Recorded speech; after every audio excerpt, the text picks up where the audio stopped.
ভীষণ ভালো একটা সময়ের মধ্য দিয়ে যাচ্ছি।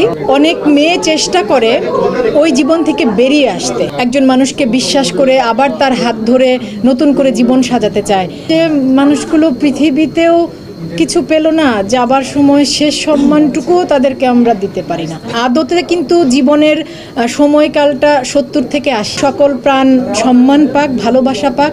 নীলপদ্ম, হ্যাঁ, গতকাল 15ই জানুয়ারি ঢাকা আন্তর্জাতিক চলচ্চিত্র উৎসব চলছে, আমরা সবাই জানি। 11ই জানুয়ারিতে শুরু হয়েছে। আমার সিনেমাটার প্রিমিয়ার হলো। দর্শকরা অনেকে এসেছিলেন, আপনারা অনেকে এসেছিলেন, এবং যারা দেখেছেন তারা অনেকেই তাদের ভালো লাগার কথা জানিয়েছেন। হ্যাঁ, ভীষণ ভালো একটা সময়ের মধ্য দিয়ে যাচ্ছি, এই তো।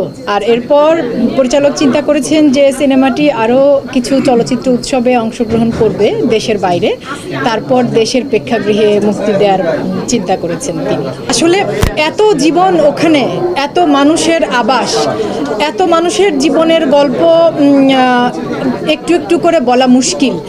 তবে একটা জিনিস আমার মনে সবচাইতে বেশি দাগ কেটেছে, যে অনেক মেয়ে চেষ্টা করে ওই জীবন থেকে বেরিয়ে আসতে। চেষ্টা করে বলতে তারপর তারা অনেকে চায় অন্য কোনো পেশায় বলতে যেমন গার্মেন্টসে বা অন্য কোনো কাজ করে জীবিকা নির্বাহ করার চিন্তা। এই চেষ্টাটা অনেক মেয়ে করে। অনেক মেয়ে আছে যারা প্রেমের সম্পর্ক, বিয়ের বন্ধন, একজন মানুষকে বিশ্বাস করে আবার তার হাত ধরে নতুন করে জীবন সাজাতে চায়।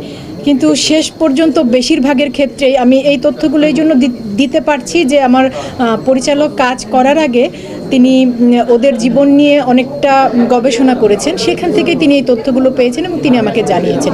কিন্তু শেষ পর্যন্ত আসলে সমাজ বা পরিবার বা কর্মক্ষেত্র কোথাও থেকেই ওরা আর সেই সমর্থনটা পায় না। হ্যাঁ, শেষ পর্যন্ত ওদেরকে আবার ওখানেই ফিরে যেতে হয় বেশিরভাগের ক্ষেত্রে। তো একটু যদি আমি গতকালও বলেছিলাম, আজকে আবারও বলছি যে আমাদের জীবনে অনেকেই আছি আমরা যে পেশায় কাজ করি, পরবর্তীতে গিয়ে হয়তো আরেকটা নতুন পেশার সাথে যুক্ত হই। তো ওদের ক্ষেত্রেও যদি এইটুকু আমরা ভাবতে পারতাম, সেটাই অনেক হতো। আরেকটা বিষয় আমাকে খুবই স্পর্শ করেছে, সেটা হচ্ছে যে ওখানে তো এক এক ধর্ম অনুসারী মানুষ আছে, মানে সবাই তো এক ধর্মের নয়, বিভিন্ন ধর্মাবলম্বী মানুষ আছে।